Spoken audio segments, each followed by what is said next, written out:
Here we have a spreadsheet showing attendance records for various attractions in several different counties.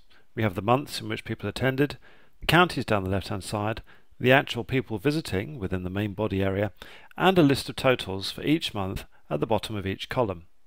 Now we can easily see which these are, but we'd also do well maybe to add some borders above and below, just so they stand out a little more.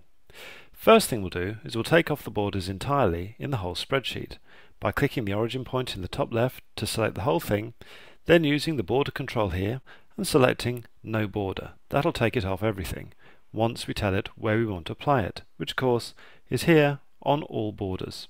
There we go, it's disappeared. So we can now see where this row of totals sits, and we can start working on it in isolation to everything else.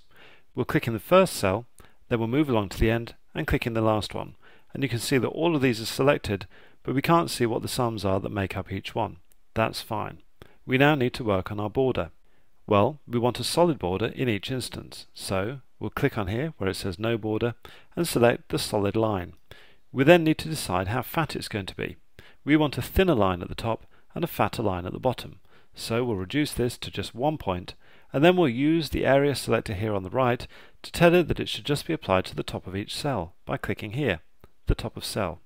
If we move away from here, we can see very clearly that this line has now been added. Let's select all of those again, and this time we want to add a fatter line to the bottom. So we'll increase the point size to 3, and you can see that's made no difference at all to what's selected here at the top. It's still just a 1 point line.